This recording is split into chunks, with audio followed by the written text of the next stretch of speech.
Madam, a god doesn't plead. We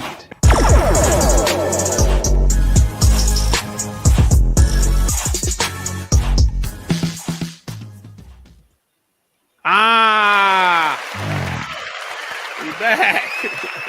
We back. We in the house. We in the house. Yep. Yo, we've got Sloan in the building.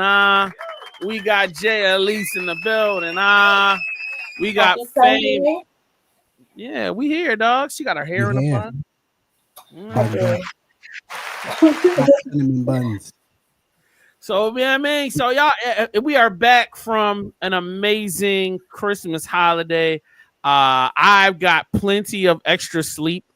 I was able to relax, get drunk on my couch, eat and just watch Dune. I've been loving Dune. My man. I've been loving all of the great content. I have not cracked Star Wars yet. I'm sorry. I am a Star Wars nigga to the day I die. But Star Wars Kids Journey with rapey looking adults around, I'm not ready yet. Like, I beg your pardon. Yo, you didn't see the trailer? It's a bunch of little kids. They meet some grown adult man, and he's like, "You want to go?" Skeleton Crew. Yeah, get on my ship. No, don't y'all little kids get on a ship with a grown ass man to go. You don't know where. Go ahead, Jay. I'm sorry. No, continue. That's definitely a galaxy far, far away. Facts. You're saying Earth down the street. Explain it, Jay. I'm gonna say a lot of like fantasy movie shows involve children going off with some grown person. Like look at Harry Potter. Like, where did Hagrid come from? Look at the original Star Wars. It was like an 18-year-old dude who's just staying at his aunt and uncle's house, and he meets an old man. They have a crazy moment, and she's like, "Yo, I gotta go," and he's like, "I want to go with you."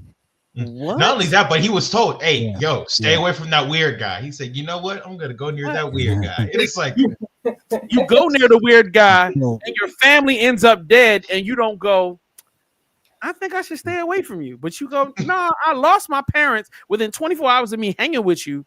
Let me stay rolling with you because it's all uphill for you." Thing that happened. Right. And let's be honest. Is this the best thing that happened to Luke? No, he could have gone on to do anything else, but to be at the forefront of an intergalactic war, like, no, that's not the best thing that would happen to me. Well, technically, his name went down in history. Did it? For generations. Did it? They wanted to get rid of the Skywalkers. He got old and fat and was sucking purple milk out of an elephant thing, whatever that thing was.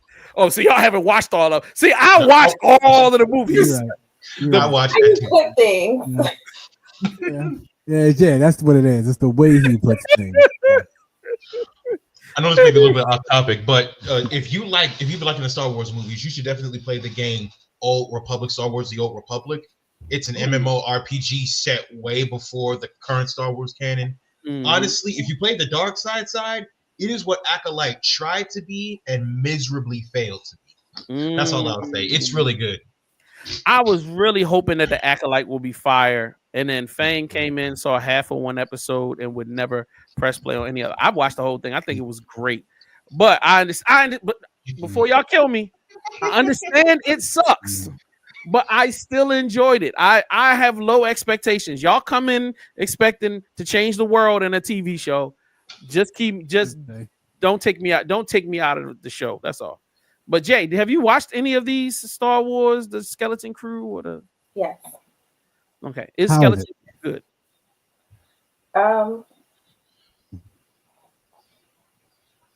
It just depends. Ooh, man. That's it. That's a what? It's a simple question. Is it good? Okay. It's fine. It's decent. Why do Do you have stock in Disney or something? You worried about your stock going No, down? it really depends like, on like what I want to mess up my what you're looking sponsorship. for. I get what Yeah, Jay I don't want means. to piss anybody off. I got a question, Jay. Go ahead. Okay, so comparing it to, say, have you seen Stranger Things? Yes. So comparing it to Stranger Things, which one's better? Stop it, 5. Are we really gonna have a discussion between these Star Wars and Stranger Things? I feel like is that's No, I meant Skeleton Crew specifically to the Stranger Things because Oh, they well, both I seem that was like for Sister J. Okay, well let me clarify. First of all, I haven't seen all the Stranger Things. I've seen certain things. But what I will say is I haven't seen any of the Skeleton Crew, so I don't want to be the person to. Yeah, but I will tell you, just from everything I've seen throughout the year, Stranger Things is 10 times better. I feel like it's easier to create success from something you totally create from nothing versus building off of something that's, you know what I mean, that's already very complicated. It's got a lot of stuff to it. Is it? But I will say this because I get what you mean. I get what you mean completely, and I do agree to a degree. If it wasn't for Star Wars, because here's the thing with Star Wars that Disney refuses to understand. A lot of these companies don't understand. When there wasn't movies and TV shows being made, there was decades of lore and books and comics that was being made that is award winning. Like Thrawn, even one person who was like an animator on Instagram, she's like, she watched the movie, said, "Oh, it's great." She picked up a Star Wars book about this guy named Thrawn. She said, "Wait a minute. You said you told me Star Wars was good. You didn't tell me it got this detail." Because Thrawn is, to give you an idea of what Thrawn is like, this man is so frighteningly intelligent. He can determine your battle patterns by saying, "Oh, what planet they're from? Okay. What's their culture? What's their background? Okay. X, Y, Z, A, B, C. You fight like that to a T." He's like, "Okay, cut him down." And it's like, whoa, your tactics are amazing kind of thing. So like Knights of the Old Republic, that's a great game for one of your Knights of the Old Republic 1 and 2 has like one of the most popular Star Wars characters in the fandom. His name is Darth Revan. So it's like they have a script basically made out for them, and they said, "You see, that's what we're not gonna do. Here's this thing," and it's like you're trying to create something from scratch when you don't need to create something from scratch. You got A-list ingredients right behind you, kind of thing. yes, I will agree with you on that. I also let's take it to us. The problem with Star Wars is that they don't want to pick an audience for the IP. They want everybody to be pleased, from a 2-year-old to an 80-year-old, and that's the problem. What Marvel has done well is that they have chosen audiences and then created IPs for the audience. All right, this is for the kids. This is for the adults. This is rated R. And then look, if a parent chooses to take the kid to see Deadpool, that's on you. I slapped this rated R logo on here, and I told you it wasn't for y'all in the first place. Now, if you brought your kid, that's on you. You know what I mean? Yeah. And that's what makes it great. What Star Wars doesn't do is it doesn't go, well, this is darker content, and this is probably more for mature audiences, and then this is for the kids. You know what I mean? And I really feel like a lot of people are liking Skeleton Crew because it's obviously meant for children. So it doesn't have to be deep. It doesn't have to go into a whole bunch of Republic, deep, politics and stuff and all that. Yeah, it's a fun kids adventure, that doesn't need to really make sense because kids just like explosions and colors and goofy stuff. So now if Star Wars was the really, and this is where I say we're right. Oh, I'm right in my statement is that Andor is phenomenal. Oh yeah, but it's not for kids. No kid is gonna sit there and go, what is this intergalactic office show about? Like, halfway, 15 minutes, and they probably gonna turn it right off. Probably 10 minutes in. Right. While we sitting there like, yo, give us 3 more seasons, please. Yeah. Right. And that's my point. So like now I feel like they are discovering it now, but that's after you done thrown 10 films out of just some goofiness of trying to please everybody all at once. And it's just depressing. All right. Other Nick says yes and no. there were some shows that seemed towards one or the other group, like Skeleton Crew for younglings and Andor for adults. Thank you for totally confirming everything I just said. And they haven't fully leaned into it.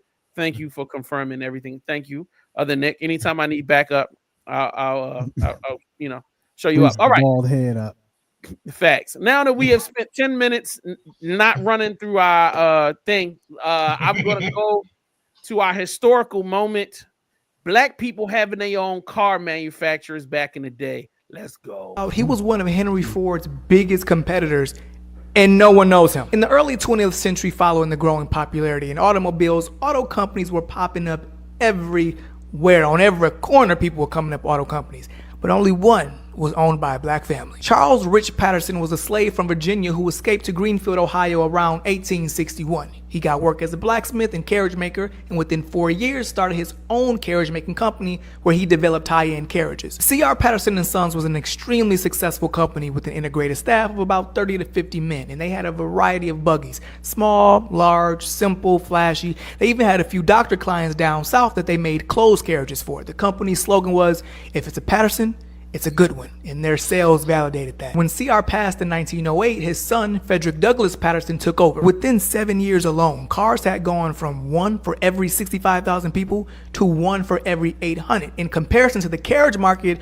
which had plummeted embarrassingly because of that. So Frederick told the staff, listen, it's time to pivot. Let's show the horseless carriage market who C.R. Patterson & Sons are. So they created two cars, a 2-door roadster and a bigger 4-door touring car. And let's be very clear, these were not just your point A to point B car. C.R. Patterson & Sons came in swinging with a car that was advertised to have every convenience and every luxury known to car manufacturing. The first Patterson automobile, the Patterson Greenfield, rolled off the line in September of 1915. And it wasn't without hurdles. The Patterson Greenfield, being the higher quality version of Henry Ford's Model T, was really a double-edged sword because only 2 years prior in Detroit, Ford had introduced the moving assembly line, reducing the time to build a car from 12 hours to 1 hour and some change. So he was able to pump out thousands of cars a day. I mean, whooping his competitors' asses. And unfortunately, Patterson & Sons got caught in this crossfire, especially given that their higher-end automobile retailed at $850. Ford's vehicles was that much 7 years prior, and now they were down to $350, which even after inflation, give me either one of those prices because the way they're taxing these vehicles today. Within 5 years, Frederick began struggling to obtain enough capital to continue manufacturing at a competitive rate. So in 1920, the business pivoted again, repairing automobiles, and thrived throughout the 20s, building bus bodies. After Frederick's death in 1932, at the age of 60, C.R. Patterson & Sons pushed on 7 more years before closing its doors forever. That's 74 years providing the best transportation, be it carriages, automobiles, and buses. And listen, talk about goats. A man who was once a slave creates a luxury carriage company that lasts 40 plus years before his successor, aka his son, pivots the company into the up and coming automobile market. Mind you, their experience was in carriages, so they had to first learn about automobiles, and then they fuck around and create one at the most competitive time in history, irregardless of race. A company that lasts 74 years. There's no excuses, y'all. Comment the goat emoji for this family. I'm St. Dallas. Shout out to St. Dallas. What y'all think, man? I found that. I was like, bro, I gotta bring it to the show. How did that make y'all feel? Yeah. I love it. No. That's one of definitely. my. That's really cool. I'll say one of my favorite things is the carriage rides and oh my God, up in Times Square at Central Park. So inspired to know that back then, that's dope. Luxury, that's dope. Sloan. Yeah. For me, I really enjoyed it as well because it's like I'm glad to see that it wasn't more one of those things where it's like oh they went out of business because it was sabotage. It was more of them just being outclassed like a normal business. So that's nice to hear that not everything we had back then was literally burned to the ground and all that. But I feel like also this is part because as I grew, because at first when I was younger, I liked the idea of Black History Month, but then as I grew up, I heard that some people pointed out the idea. It's like, hey, low key, that's actually not that good because it's like our history should be general history instead of finding out this stuff for 1 month every year. This should be in textbooks across America on a regular basis, kind of thing. I 1000% agree with you. The reason why my reason why I ended up disliking Black History Month is because every year we kept learning about the same 10 niggas. And it just got boring. Like it was some nigga making some peanuts and peanut butter, and another nigga did some dumb shit, and another nigga and it was just like, bro, I don't care about that. But like now, thank God for TikTok and the internet, I'm learning about like this guy that we just learned about tonight. You know, I'm for real. I understand why white people suppress him. I understand. I'm on white people's side. We did everything. Niggas, white people ain't did shit. We invented heat. We invented goddamn AC, security system. This is the security systems. Even the ironing boards, the irons, the this. It's like, damn. I just seen a video where a black man invented the stroller. The stroller, bro. The stroller. What? The stroller, bro. My experience in school growing up was like totally different because I grew up in a very, very black city in a very black school, where they like Black History Month. We used to have a game show every day. We would have like trivia questions on the like intercom, and you put your answers in, and they would pull 10 people's out, and if you got it right, you got like like school bucks or whatever. We had like a game show, kind of like it was kind of like Family Feud style, where we would answer like all types of like Black history questions. So I learned so much, about like history, and it wasn't just like the basic bullshit that they try to teach you. Well, our kids now, right? But it's really cool about like the fact that they took something that was already like being made and made it better, like Black people do. Put some style on it, like some luxury. Black people like big. So it's just that's just very on brand for us.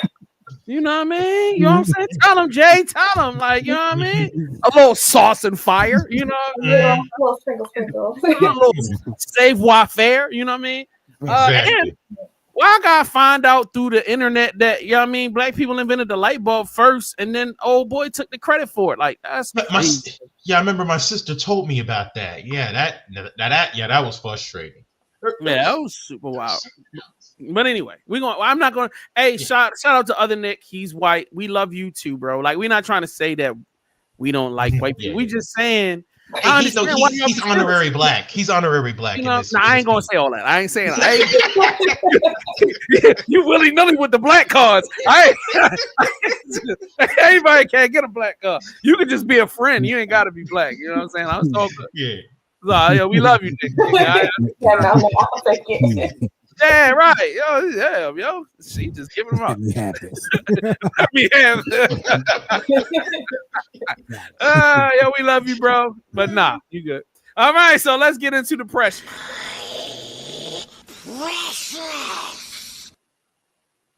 All right, y'all know this is one of my favorite segments, bro. I love sharing the weird stuff that we find online that we want to have and own because we just, we nerds. So anyway, let's start with Jalen. With this is fly though. This is like high end, very on things. It's a whiskey decanter. You know what I'm saying? With the associated glasses, like. I think that got me for Christmas. If I'd have seen that. Honestly, the price isn't bad. It's $39 for the decanter and the cups, which is great. $39. But I'm not gonna put whiskey in there. I'm gonna put cognac in there. Okay. Send this to me in the Google chat, Jay. Okay, when you get a chance, I'm gonna buy this with my next paycheck. Go on to the rundown. Yeah, right. It's in the rundown, and it's in the caption. Also, if you're watching right now, it's in the caption. Especially if you're watching on YouTube, if you're watching on YouTube and Twitch, it's in the caption. On Facebook, just go to YouTube. Facebook got a new rule that you can only put 10 links in your rundown, and I'm like, nigga, we run 20 links a show. What the hell? So anyway, shout out to you, man. I love that. That was fire. Yeah. Thank you so much. All right. Here we go. Like, I feel like everything of tonight's show is very stereotypical of the person that we dealing with. Here we go with Super Tech Guy. Over the top. Way over the top, yo. So Meta. This is, goodbye virtual, hello reality. So they have a vest. They have a full body immersion vest. for $429. Good God! And then a portable, powerful sensation. What's powerful sensation? What is this? It's a band. The band goes around your waist, but I don't need the band because the whole point, I'm getting Vest 3. I need the Vest 3 because I'm just loving being in VR right now. And from what I've gathered watching other videos online, dude was like, all right, so as you moving, you actually feel your footsteps. It's got those low rumbles of what you actually feel in your body. So as you step in, as things are coming at you, other people like Ready Player One. The wind, exactly like Ready Player One is how they're trying to describe it. They say if you get shot with a bullet, the bullet hits you in the front. If it goes all the way through, you feel it here, and then you feel it come out on the exit part on the back. So it's trying to be boom, boom, the boom. I'm like, oh yeah, this is dope. Swords, everything. Don't know how far we are yet, so I might as well grab it and see for myself. Kate said that's a laser tag vest, but it's the way she said that's a. Instead of saying that's a laser tag. That's a laser tag vest. Shout out to you Can't for that. Fool That me. Yeah, right. You can't fool me. I know what you really doing out here. All right, let's see. Where's the next one? Which one did we do? I'm bugging right now. You sent me a picture, Sloan? No, I sent a link. It should be in the main chat. There you go. Let me pull it up. Oh yeah, I did have this. It's somewhere around here. Oh yeah. All right. Alike. Yes, sir. All right. Boom. You know it when you trying to be you trying to keep your anonymity and at the same time, you know what I'm saying, book you some babes. Like, you know, I think this is the way to go. Yep. Now, why are you so obsessed over masks? That's my question. It's okay. To put it simply, growing up as a kid, I was kind of shutting. I didn't touch grass that much. So the coolest people I saw online, never saw their faces. I like video games. Some of the coolest video game characters I saw had masks, and I'm a massive Daft Punk fan.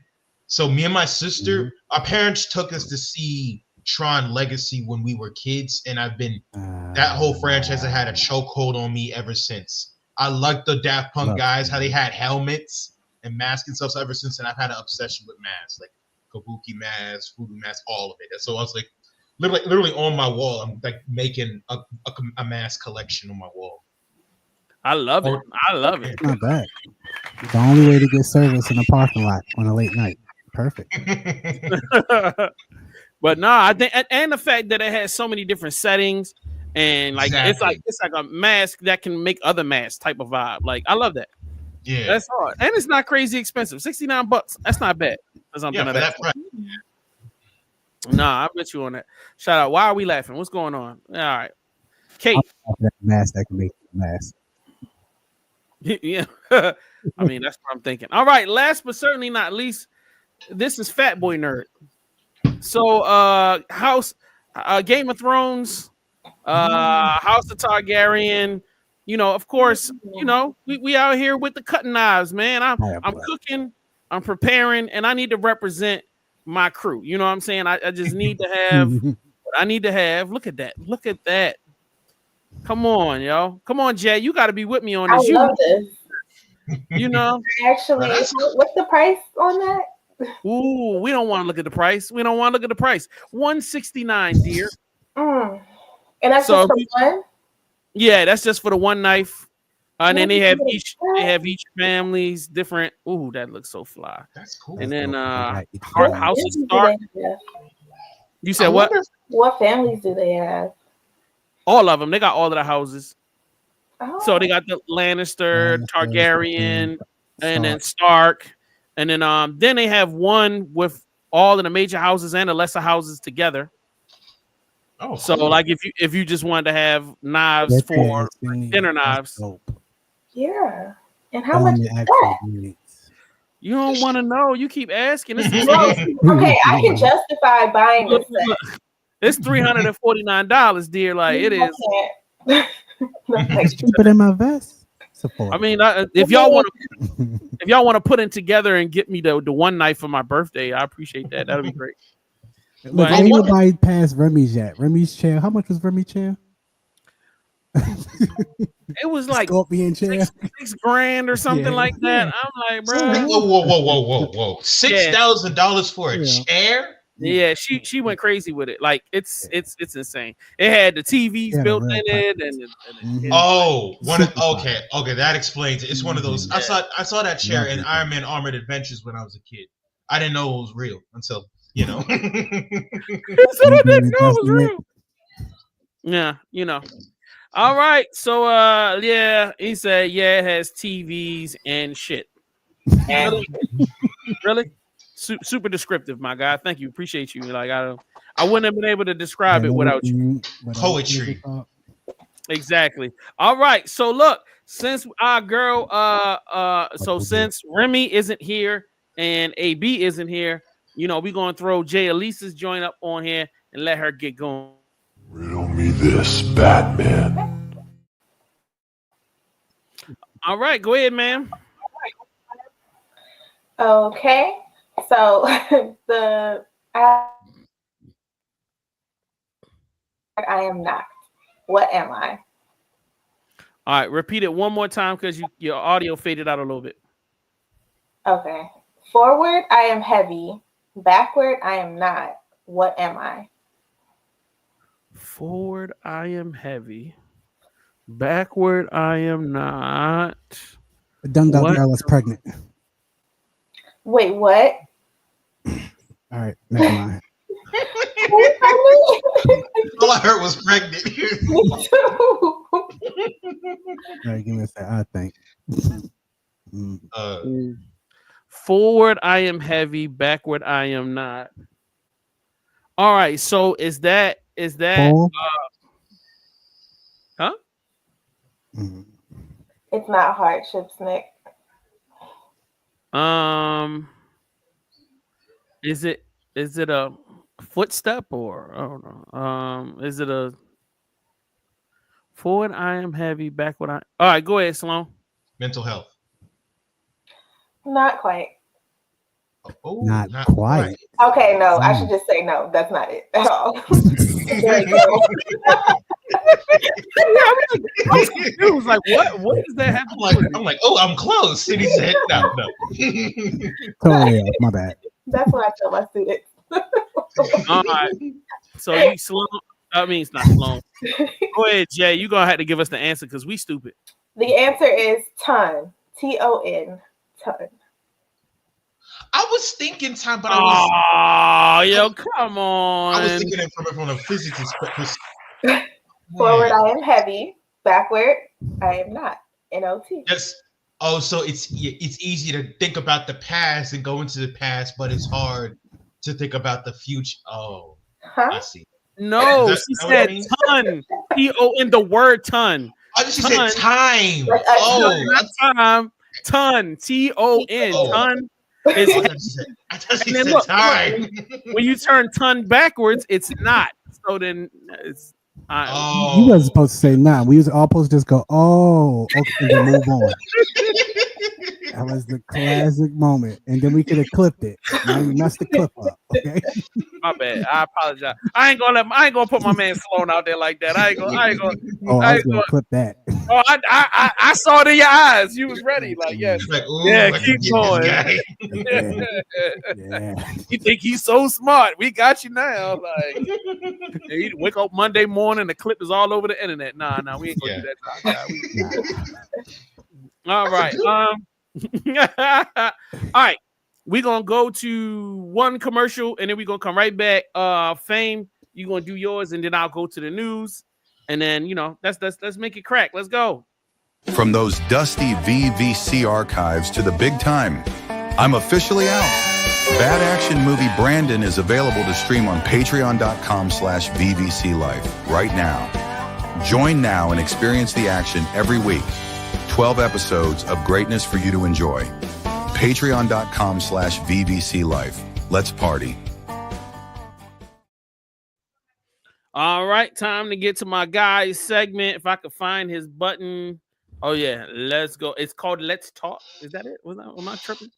Whatever. Why is this on the screen? All right. Whatever. Relax. I got it.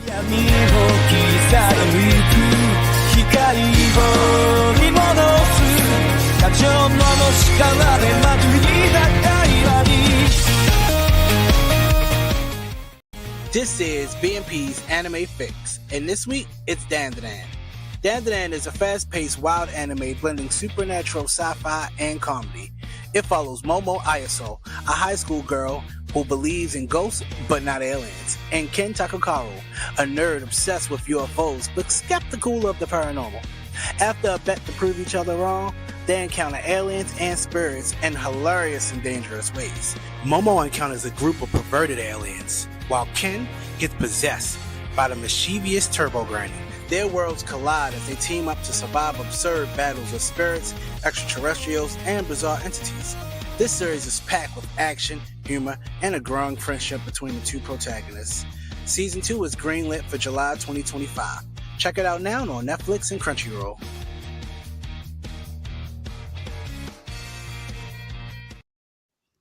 You know what I forgot?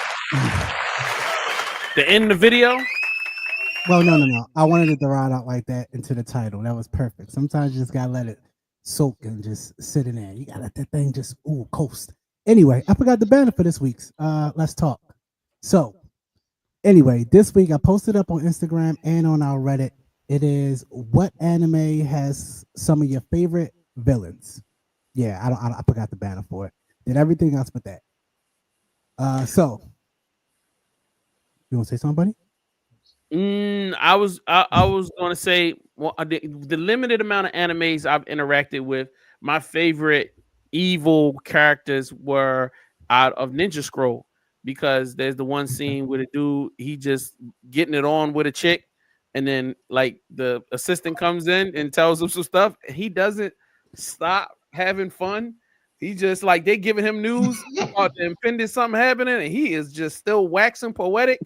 And it's just a while. I was like, yo, you got to be the greatest bad guy of all time. Like, great. And then all of his little minions, they all had special powers. It was crazy, bro. So, like, I would say give it up to Ninja Scroll and the gallery of, assassins and bad people in that film. I think that was a pretty. To this day, I haven't seen anything better than that, period. But go ahead.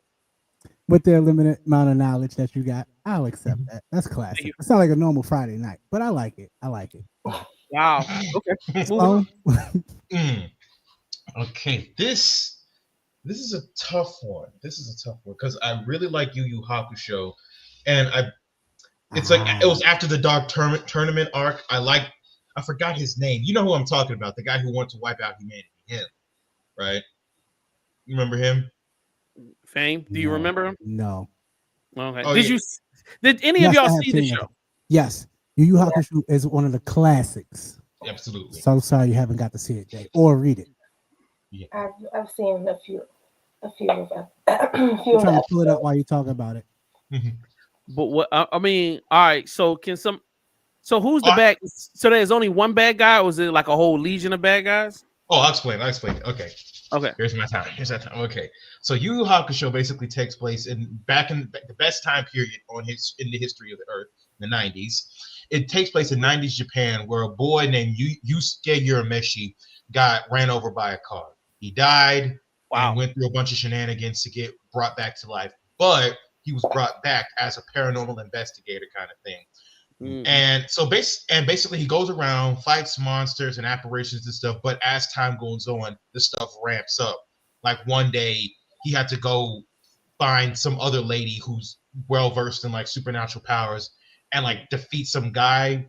And so basically it's like a season by season, arc by arc thing, but gradually we ramp up from him just being some kid who came back from the dead to now he's fighting monsters, and the monsters get more powerful and powerful, but they also always challenge his humanity and his ideals. And sometimes they have him straight up break his ideals, which is what makes it so interesting, is that it's none of that kiddie mess that you see nowadays, where it's like, oh, with the power of friendship, we can do anything. It's like, no, with the power of friendship, some broken bones, some dead family members, and some overall shattered morale, you can get stuff done kind of thing. I love it. I absolutely recommend it. It's on Netflix. Definitely. Jay, all right. Toguro was that guy. What arc did you say? My man. Yeah, Toguro is that guy. All right, Sister J. Sorry, my bad. Unmute yourself, dear. I honestly don't feel like I have enough anime Jay? to give my opinion on this. It's your villains. Who's some of the villains you like? I would say like the only people. Please, give me a minute. I don't need input. I was gonna say either it would probably be the Phantom Troop. Oh yeah, I've heard of that. I haven't watched Hunter x Hunter yet. Yeah. Good answer. Bye. Yeah. Ask him, do he got an answer? Yes, that's gravy. What's the question? I got a lot of answers. He said, I got a lot of answers. Mine is always a classic DBZ. The question was, what anime has some of your favorite villains? Mm-hmm. Oh, Yu Hakusho. I gotta pause him like I do AB. One and done, buddy. Oh, that's the one. All right. Bye. Tell him to tune in on the TV in the living room. Like, yeah, Jesus. Close the door. Thank you. This is awesome. I wish they had like the reality TV cameras going on everything. And I would just need the camera to look like someone to look at like. As we move on, DBZ for me, Vegeta is going to always be my favorite villain turned hero. I'll leave it there. See y'all in the comments online. All right. Yeah, go into the comment section. Yo, because wait a minute. Other Nick, you ain't answered. Kate, y'all ain't answered. Like, come on now. Nick said his favorite guy was Nappa. Oh, yeah. I like that. I got an uncle that look kind of like Nappa. All right. So we're going to move on to the news segment.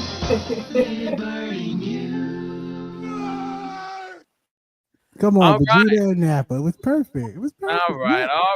Let's get into some happiness, yo. Comic-Con in Africa. Want to attend Comic-Cons in Africa? Here's a few you should check out from each geographical area. Comic-Con Africa happens in Johannesburg and Cape Town. It's in Southern Africa. It's one of the most internationally recognized Comic-Con events in Africa.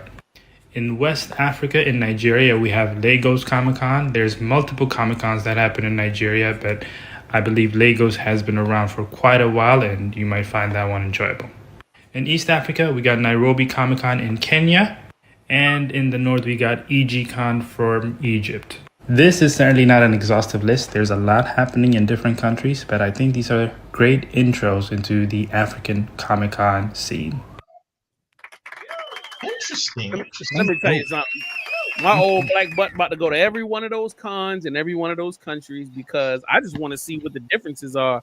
Like how they, what characters they really they love. They make their own, and then how the corporations change their marketing depending upon the areas that they're in. You know what I mean? So, I will say, be wary of the Cape Town one. I have a friend from South Africa. It's dangerous. It's still dangerous, and they still have the after effects of apartheid. Let's just say that, on the news, a couple of years ago, they still feel comfortable enough to restrain 2 black boys just because they were swimming in a pool they had actually paid to get into. Because I was gonna be like, are we talking about big booty girls that's got AIDS are dangerous, or 12-year-olds with AK-47 is dangerous? Which way are we going? But you already clarified it. All right, cool. Nah, I mean, because that's dangerous both ways. All right, let's move on to robots. These robots are inspired by ants and were developed by South Korean scientists. Each micro robot is 600 micrometers tall and interacts with others using magnetic fields.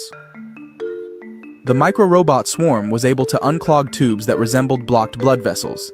This technology could potentially be used to clear plaques from clogged blood vessels in medical treatments. In this other application, the micro-robot swarm transported a chunk of the metal indium to complete or break an electrical circuit. This allowed it to turn a light on or off with precision. The micro-robots were able to assemble into a group and coordinate their movements to walk over an obstacle. By leveraging their collective strength and synchronized actions, they successfully overcame barriers. So, I mean, let's be honest. I know this looks stupid, but once you integrate AI with these little micro ant-looking things, this spells trouble. I'm just letting you know. So now you in your house kicking it, and these little dudes is crawling all over the floor. Like, nah, bro. I ain't No, thinking about that. I'm excited. I sent an image as a reference to what I'm thinking of when it comes to these nanites. Okay, so this is the first step of legit nanites. The first thing I'm thinking about is a real life bloodshot. Whew. Oh, like, whoa, Lord, that was what were you thinking about? I mean, because Bloodshot ain't whatever you're thinking about. Bloodshot ain't any great. He's a human. That's normal young people. Like, yeah, I can get shot in the healing factor. I got you. It gets way wilder than that. You know what I mean? The older you get. So anyway, hey Jay, is there any other? Would you want to get you some nanites for the crib or what? I'm okay. I think I'll pass on that. It's just something about it makes me itch. I was thinking about they crawling over your skin, and you're like, what the hell? They crawling in your skin. Like, get your nanites out of here, man. They all crawling. I mean, we already got microscopic creatures on our skin as we speak. They like when we fall asleep, they come out and eat all the excess stuff off our face. That's true. And you have them up in your eyelids. You have them in hair follicles. Yeah, I mean, that's mine ain't working up here because it's stay dirty. It says to be playing a video game for free. What if somebody out here who playing for free right now, what they need to do, like what's some minor little steps they need to do? Like I know they need to get like a Facebook page, gaming page. I would say they got sites called gamersaloon.com. You can go on there. You can play Call of Duty, Madden, NBA, 2K. You can play all that for money. You actually load money onto your account. No. You know what I'm saying? And you play for money. You know what I'm saying? That'll be the best thing. I ain't never gonna sit around no house playing no video game for free. I play for fun, not fun. Yeah. You putting all that time into a video game, and if you cold, you could be making bands off of that. Oh no, that was bad. This brings about two conversations. Like, number one, I was not aware that there were sites where betting was happening and people could go against each other for money, which I think is interesting. Have any of you guys engaged with any sites of that type? No. I do wagers online with people I know, and then when people tell me about other people, and then we put up like 100 or 150. But no, I didn't know there was a site where you can go to find people, and then that's all y'all do. I'm gonna send you the site, other Nick. I think it's like saloon.com or something. Now, my second question is this poppycock? Like this guy saying, now, you know, when you start playing video games, we ain't making no money off of it. I'm like, I get what he's saying to a certain extent, but I feel like that's an extremist point of view. Like, I feel like gaming should be about relaxation and fun. Yeah. And now you've turned everything. I hate it when I meet people and they turn everything into a job. Yeah. Even if you are playing online, that don't mean you have to play to make money. You could just be playing online and have fun. So yeah, you don't have to completely Malcolm X the whole situation. That's ridiculous. Like, it's okay to have hobbies that don't pay you.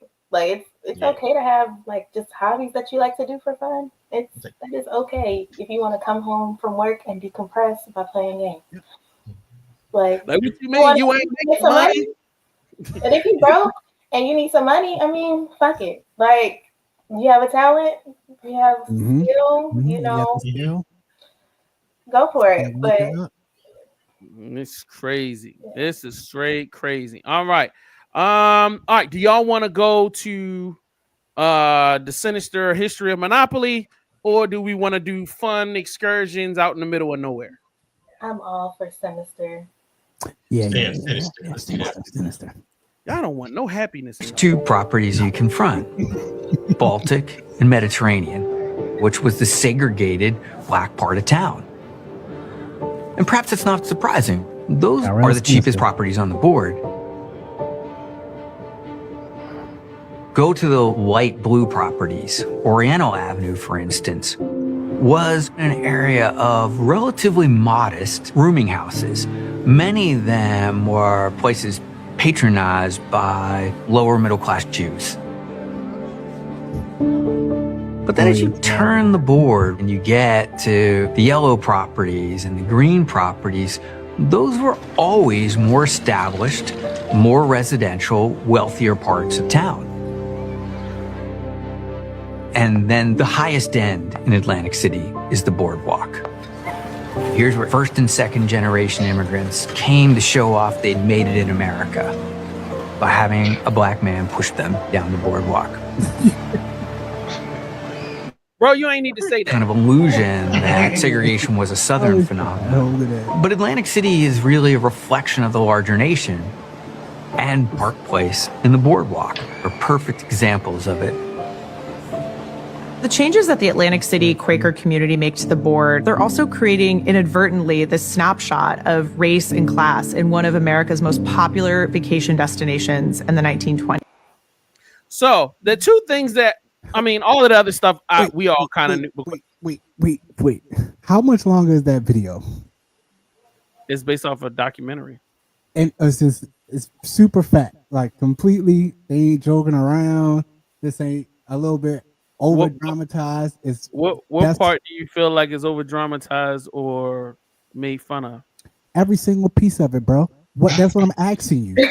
None of it is legit. We talking about a board game. Have you ever played Monopoly before? Yes, I have. And those are real places on the floor right here. Yeah, like real places. And if you go to Atlantic City, there's a poor black neighborhood. There's a moderately poor neighborhood that's normally. I can make up a history about Burger King and McDonald's right now and about how they went to war back in 1939. But would it be true? I'm asking you, how true is this completely everything? Bro, I'm not going to take every video fame. Just the same way you throw stuff together, I find information and I put it on screen. I'm not going on no dive. I just want to know, is it a documentary or was it a clip? But no, it is a longer video, and I don't know, fame. You can go and research. Why? What's the point? What's the point of you asking whether or not? Actually, was it a documentary name? I don't know. We can go find it on YouTube, man. It's not that hard.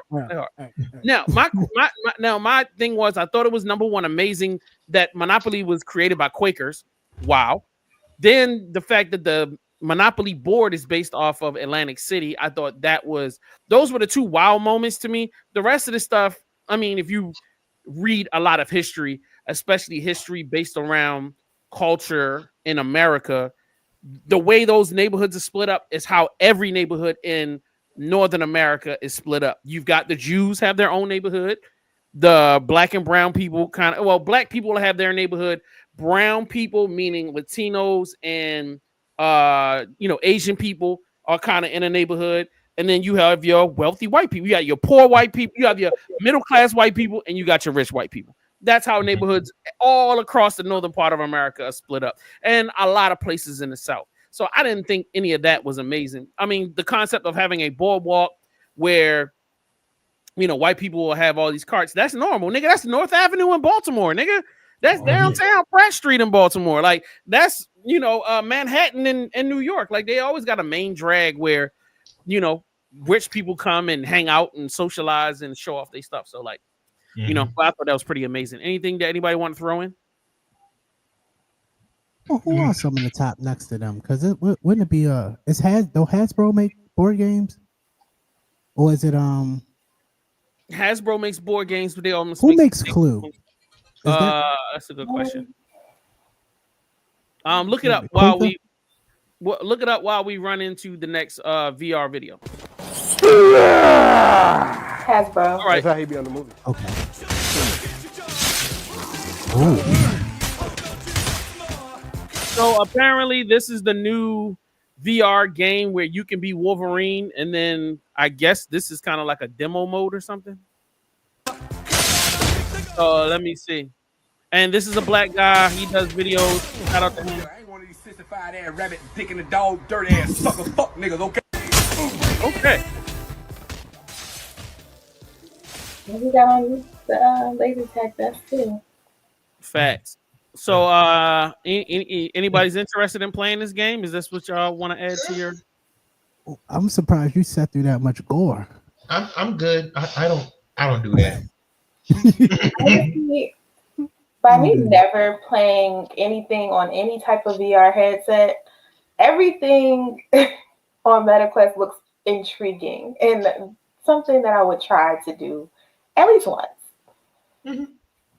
I'm glad y'all, feel that way. That's what's up. All right, let's talk about a getaway out in the middle of nowhere. You know there's an otherworldly sci-fi themed resort in Utah and that you can win a 2-night stay? Welcome to Outpost X, located just 90 minutes from Zion National Park. This experience hotel offers 3 unique cave homes to stay in, as well as 4 Zen domes that are perfect for stargazing. But I think the best part about staying here is all the amenities and activities to enjoy. My favorite was the spa that includes a wine barrel sauna, a hot tub, and a truly frigid cold plunge. There's tons of fun and unique photo ops scattered across the 240-acre property, and there's even sand cruisers you can use to explore and find them all. I stayed in Cave 2 and chose the culinary package, which meant the ingredients for all of my meals were delivered right to my door. I've partnered up with Outpost X to give away a 2-night stay for you and your +1 in a Zen dome. Check out the caption for details on how to enter, and may the force be with you. All right. Who's going? Come on. I don't want to go to Miami no more. I kind of... I definitely want to go to Miami first. I would go, but I'm not super excited about this. This is, and like, first of all, when they was like, oh, they had to mail the food to me, so and I'm like, whoa. I gotta prepare my own meals, and the rooms is like $3 a night. It's like camping. It's like glamping. Yeah, that's the fun a partial fun aspect. Like, not only are you driving around in a Star Wars speeder, but now you get to that's a plus. Like, but also like cooking the meals. Like, I don't mind doing that as long as it's not from scratch. Like having to figure out what I'm gonna use. Like, here's your meal. Here's because like I don't mind doing that at all.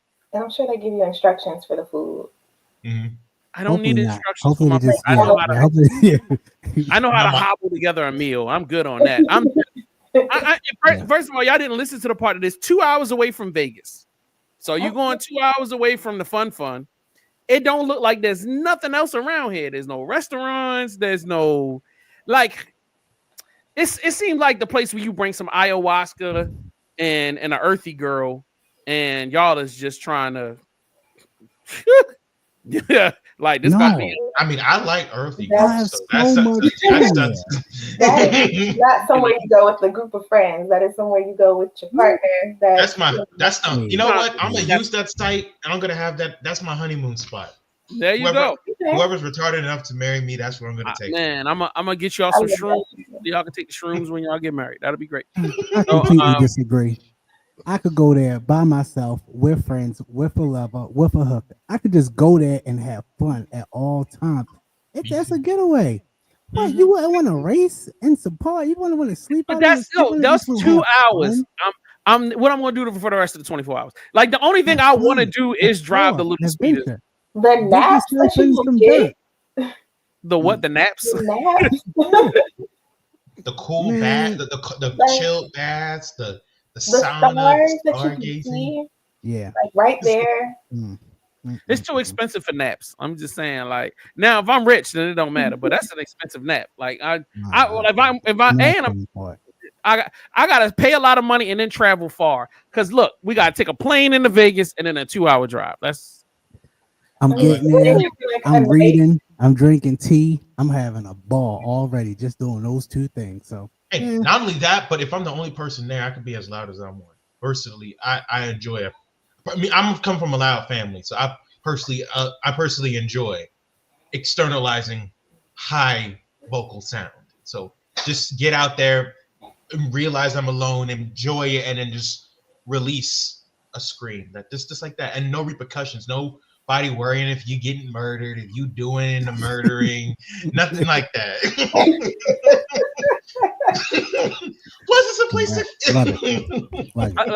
Let's Great just pivot follow-up. to the next. Let's just pivot to the next. Let's say my God. This shouldn't be a headshot. You're not crazy. So if you're wondering why Hawkeye is sniping you all the way across the map when his aim is just all over the place, it's because Marvel Rivals uses a third-person POV for its shots, meaning that if you aim to the right of your target, it will almost always still hit. And that was pretty far away from the headshot. But if you aim just a little bit to the left, it won't do the same thing. So as an easier example, let me show you on Magic's uppercut. If I go right past the enemies on the left, you see that I obviously didn't hit. That's just by missing usually. But if you go right past on the right, it'll actually still hit. So this not only makes it a lot easier for you to aim in Marvel Rivals, if you always choose on top of your target or slightly to the right, you'll pretty much hit everything right away. But it's because of this that you always want to peek out on the left side like this. So whenever you are pulling a tank or peeking at all, always peek from the left, because your character will actually still be behind cover for a lot longer when you can still target the enemy. Instead, if you peek from the right, you have to come all the way out into line of sight to even be able to see your target. So my entire character is no longer being protected.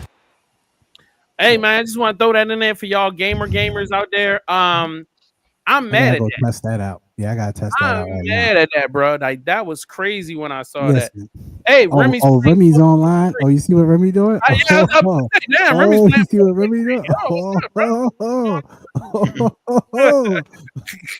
It's getting clipped. Yeah. Hold on, screen record. Dang, buddy, what happened? Like, where's the love? All right, one last thing before I go to the Siri discussion. Finally say it, GTA 6 is coming out this year. Oh, it's 2025? Yeah. Jeez.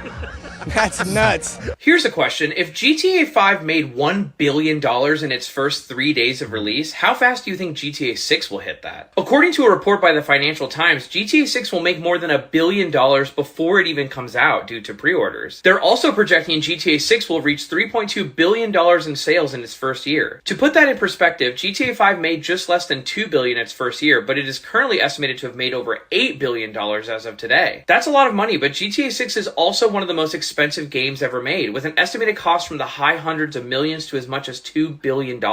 It also might help save a struggling games industry. Since it won't be available for PC at launch, it'll force players to own a PS5 or Xbox. And if the GTA 5 trend continues, it'll also be loaded with microtransaction options, a massive chunk of revenue which Sony and Microsoft will get a cut of as well. We can finally say it, GTA 6 is coming out this year. How hyped are you? Let us know. All right, what are we feeling? What are we feeling? Oh, damn. That wasn't supposed to be on the screen. But go ahead. I don't know. I was really looking forward to playing it on PC first, but... Yeah, me too. You already got a game system, so what do you care? Because the PC is just so much more better. It just, for every game, felt better. I got pretty much every game I got on my Xbox on my PC already. I literally downloaded everything I got on my Xbox on my PC just because it's smoother. I like the Xbox controller better on PC. It's just the hardware on my PC is better than what the heck is inside of my Xbox. And so yeah, Series S. So I'm not happy about it. Okay. I forgot about this story. Pokemon Sinister. Played Pokemon Go, you've been training an AI that's creating a perfect digital copy of our entire world. As you search for Pokemon, Niantic tracks. I just need y'all to really pay attention to this. I know I'm playing a lot of stuff with a lot of people talking and niggas want to fall asleep. But when they start talking about the CIA, you're going to understand why I'm playing the video. Tracks your location every 5 seconds and collects 1 million new scans from players all around the world each week. They're using this data to build a large geospatial model, an AI that could transform how we plan cities, control robots, and experience augmented reality by understanding our world as naturally as humans do. Just like how you can guess what the back of a building looks like after seeing the front, this AI can do the same. Niantic deserves a full breakdown of its own. But long story short, it was initially funded by In-Q-Tel, the CIA's venture capital firm. Its tech was initially used by the US military, then was acquired by Google, which led to the creation of Google Maps and Street View. So, anybody getting scared yet? Okay, let's keep going. 2016, they collaborated with Nintendo and released Pokemon Go. The game has been downloaded by 1 billion people worldwide, quietly becoming one of the biggest AI mapping projects in history. For more stories like this, check out the link in my bio and subscribe to my free daily AI newsletter. So, a technology developed by a subsidiary company. First of all, When did the CIA started developing subsidiary companies? Let's talk about that off top. Like, yo, that was like, wait, what? Wait a minute. The CIA has venture capital companies. So like, yo, so the CIA gets money. The CIA gets the CIA gets a budget from the United States military, and then they was like, that's not enough money. The billions we get there. No, let's start some venture capital companies and subsidiary companies, and let's develop more tech. And then invested in the game so that it's smart. It's smart. No, smart. it's genius. It's genius. But genius, I feel like my game should come with a disclaimer that says, "Hey, you know the CIA shit, right?" And then I know. Then it's gonna let me to download the game. Don't be download the game. I know. Acknowledge that there's some CIA shit. Right, yo, like, you know what I mean? My game should definitely say this is some spy shit before you buy it. You know what I mean? Like, everything should come with a this is a spy thing, and then you gotta. Company was called spyware. Yeah, right. It's not gonna stop me. I mean, if I really want to play it, you know what I mean. But anybody else? Are y'all gonna play it? Oh, I've never played Pokemon Go. I did it. Used to do it with my family in elementary school. I fell off with it. Everybody played it at some point. I feel like. I did not. I did not. Sorry. So Apple Siri eavesdropping payout. Here's who's eligible and how to claim. So ladies and gentlemen, if you did not know, Siri, if you had Siri, I don't have Siri and I know Siri was eavesdropping. I could be with my parents and they phone be in another room, and then next thing you know, you hear bing boom, and then they start talking like, the hell, bro, ain't nobody asked you. So like, yeah, we all, first of all, we all know, even this one, Google is eavesdropping all day too, but I don't know. So apparently Apple's Siri was eavesdropping, took a bunch of information from people, endangered some lives or something like that. I don't know. They did some stuff. So they filed a class action lawsuit. So now Siri has to pay out millions and millions of dollars to some users. Here's the update. January 4th, 2025. This story originally published in January 3rd now includes more details of who is eligible to claim and instructions on how to disable Siri. Apple users could soon be eligible for a cash payout after the iPhone maker agreed to pay $95 million, which I don't think is a lot, to sell a class action case, including alleged Siri's eavesdropping. A preliminary settlement. What'd you say? I said everybody's gonna get $20. Pretty much. Preliminary settlement filed December the 13th, 2024 in Oakland, California is now awaiting approval by a U.S. district judge, Reuters report. The lawsuit alleges Apple was infringing privacy by capturing Siri conversations when the voice assistant had been activated accidentally and sharing this information with advertisers. It dates back to 2019 when a UK newspaper, The Guardian, reported that Apple employed contractors to listen to Siri recordings of private conversations, including medical appointments, sexual encounters, and drug deals. Damn, drug deals? When I was trying to sell that Coke, you was listening the whole time? Damn. All right. Apple got it was the FBI. Nope. Right. You was recording me when I was cheating on my girl. Look, and not to get you locked up, to sell the potential clients that, hey, listen, we know some drug dealers you can sell to. Yeah, that's a fact. See, I ain't want that. Facts. I'd be surprised if if CIA and Apple weren't working together. It's a part of a venture capital company. I'm telling y'all, all of them. Yeah. No, companies are connected to some government agency. Keep all of our information in a file or in multiple files. Waiting. No, I feel you.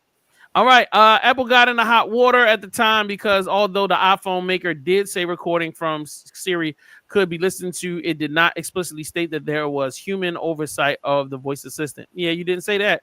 The new Siri lawsuit alleges that Apple didn't inform people they were regularly being recorded without their consent. That's wild. In the latest Siri eavesdropping case, two plaintiffs allegedly that they had mentioned Air Jordan shoes and their iPhone showed adverts for the product. Another claimed they received medical ads after discussing a specific surgical treatment with their doctor. I don't need to read any more of this. This is all obvious. Yeah, bro, we know this stuff. This is what they do. Oh man. And like the other day, I was talking about something. Somebody asked me, like, "Oh, is it a movie or is it a show?" I was like, "Yeah, it's a series." And then here comes Siri. I'm like, I look. That's been happening for me. I was like, that's whatever happened. I'm like, he just your friend in the conversation. Girl. But when the Siri starts saying, like that is. Oh, yeah, man. I wasn't supposed to be listening. It's nosy. I'm quite sure y'all phones have been jumping off. Y'all keep saying the name over and over and over again. I know. Sure. I disabled mine, Sorry. but it's probably still listening. Right. So yeah. Nah, I talk to my Siri every day. Hello, hi, thank you. You know, and he make it worse because he got Chat GPT downloaded, so he got both of them. They sitting there talking to each other. I talk to them back, and we had great conversations. It's not a problem, long as they don't sell me out to the highest bidder. Just be nice to them, and Am won't eventually always. manifest. Yeah, but you can't be. Happy birthday, guys! I bet you didn't realize. All right, yeah, y'all bugging me out right now. All right, let's go to Sloan Tempest. It is time for Black Comic Knowledge. Soaring high, every panel tells a story. Watch it fly, ink and paper, the mysteries unfold. All right, boss. All right, so this comic drop, I give you guys Blood Syndicate from Milestone Relaunched. This is a series that came from their original story, Blood Syndicate, but it is taking a lot more creative liberties and changing its whole perspective. In the original run, Blood Syndicate was nothing but just a bunch of superpowered gang members. But thankfully, Milestone relaunched like a couple of years ago and seek to breathe more life into their characters and make it better than it was originally. All right, so kind of give us an understanding of, give us some history. Okay. So basically, the whole concept that Milestone is trying to capture with the new Blood Syndicate is basically the original, you know how back in the day gangs and such actually protected black neighborhoods from like injustice and such and all that, but eventually somewhere down the line they got corrupted by how much power they did have, and then they eventually became like malignant to the communities and such. That's basically what this whole thing is capturing. These are some people from a bad community just trying to make their lives better, and once they got powers, they decided to team up against our most recent bang baby called Holocaust, who's nothing but a thug. Like, he's not the system, the system, that. No, he just wants power. That's it. And they come together, and the thing is, what separates them from the other average team is the fact of how ready they are to like put someone down. They will mow down an enemy and all that. But the thing is, it's like there's moments where it's like, are you superheroes? Or are you gang members? Because like they'll say, Blood Syndicate runs Paris Island. This is our territory, and it's like, what? Heroes have territory now, kind of thing. Another thing I like is the different territories. Huh? Heroes definitely got territories. True, like Daredevil. Gotham, yeah. Another interesting fact I like is like the creativity with the different people's powers. Like the dude you see on screen, the one who's holding up the piece of building, his name is Wise Son, and his ability is just invulnerability. I don't know if they are going to carry this over from the OG canon, but in the OG canon, he had the ability to make himself invulnerable or someone else, and to take away someone's durability, but at the cost of his own. So if when he fought Holocaust, he made them both very vulnerable when he made physical contact. There's other characters, like my personal favorite is this guy named Tech 9. He has the power to like just whip out any weapon or item at his disposal. He could pull out a machine gun, a shield, a giant cannon. Along with that, he's like a capoeirista and like a military soldier. So he's like jumping around like Nightwing, pulling out cannons and blickies and stuff. Then there's Fade, there's another guy named Fade. He has the ability to turn intangible. Like, it's easy for him to turn intangible, but what makes his character kind of like puts you on edge is the fact that he can't make himself retangible as easy. So you don't know. So for him, it's kind of like whenever he uses his powers, he doesn't know when he's just gonna just stay intangible. another plus is the fact that everyone here is like, it's like their own little roster and it's diverse, but it's not the typical like, oh look, all kinds of colors kind of thing. No, it's also mentality. Like Wyson. Fun fact: Milestone was the first company to make a Muslim superhero in America. So he's the first Muslim superhero in our. Yeah, he's the first Muslim superhero in America. Then there's another person called Masquerade. They're the first transgender superhero, because that's another thing. Interesting fact: they instead of like they checked every box before the box was a box to be have checked nowadays. Like everything that is usually that's like a normal thing that's to be checked today, they already checked it, which is so revolutionary. Like they had gay characters, queer characters, like all across the spectrum, identity, relationships, all of it, they had it checked, but they didn't make that the carrying selling point like a lot of projects nowadays, and that's what made them great. You aren't seeing Fade and he's almost basically his entire character is, look, I'm a gay black man. No, he's an interesting character. Oh, by the way, he's gay and black. Masquerade, he's a cool shapeshifter who helps him out.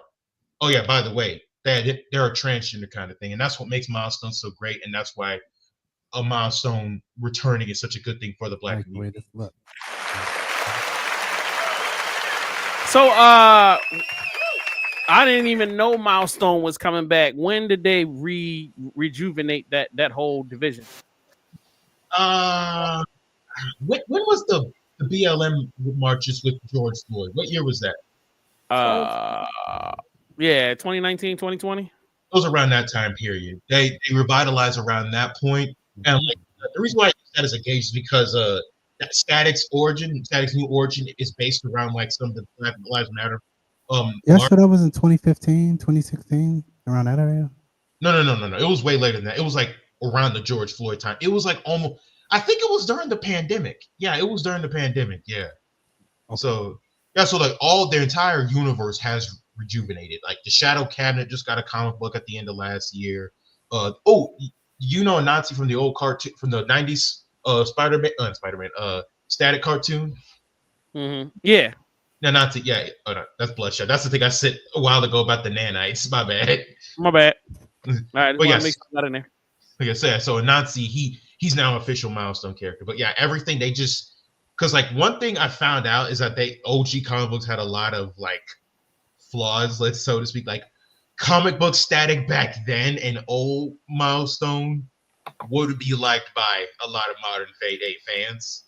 So like that's like a lot of things they workshop. They said, okay, so what are some good things that actually were brought up outside of our canon that we can introduce? So like Static, he's much better. Like first off, another fun fact I don't think a lot of people know is the Static show almost didn't happen because Dwayne McDuffie was hard and fast on having Static have a whole black family, but the executive said no, he has to only have one parent kind of thing.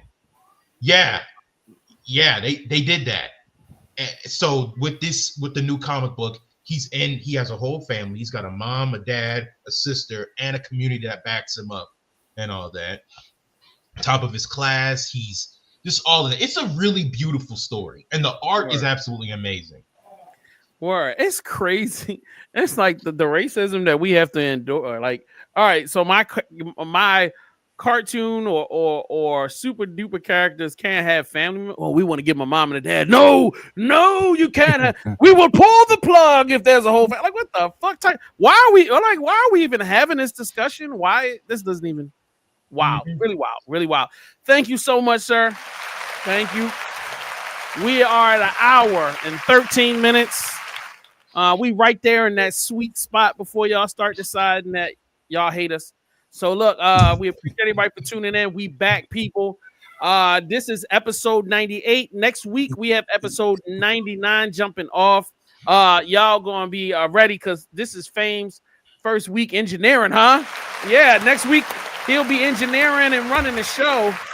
I'll be in a box under a hill somewhere, and I'll be up here on my phones because I'll be homeless. So look, just make sure y'all tune in because the show keeps going on. It will continue to go on. The only week we won't be doing, so it's like we got this 98. Next week is 99. We're taking a bye week because you know what I'm saying, our girl Remi is going to be out of town, and then she will be back for the 100th episode, where that whole weekend we are going ham. We're going to do some RPG on the weekend of the 100th episode. We'll be doing some group gameplay, which I'm assuming we're all going to poster out yet, have we? No, I haven't done one yet. Oh no, we do have one. My bad. No. I know we was waiting for. We waiting on Sloan stuff to come through. What we gonna talk about that another time. But yeah, we got a flyer that we gonna drop for y'all. Hope y'all tune in. Are we gonna play Marvel Rivals or are we not? Are we not gonna listen? Oh yeah, we are. I'm about to hop on with Nick, and I'm about to test out that always aim to the right on Marvel Rivals tonight. All right, I'm trying to drop in with y'all. So like, send me the link. But with that being said, let's hope we can get Jay. Jay, come on now. For it, yeah. I get you a new PC or something, man. Go rob a bank. I gotta get something. For real. Go take out a loan, or whatever. So go to your husband. Tell him if you give me $1,000, you can be on the show. No shoot, yeah, I got Afterpay, baby. That's it. Afterpay is everything. All right. With that being said, we are out of here. We will check y'all next week. Black Nerd Podcast, VVC Life. We love y'all. We out of here. Peace.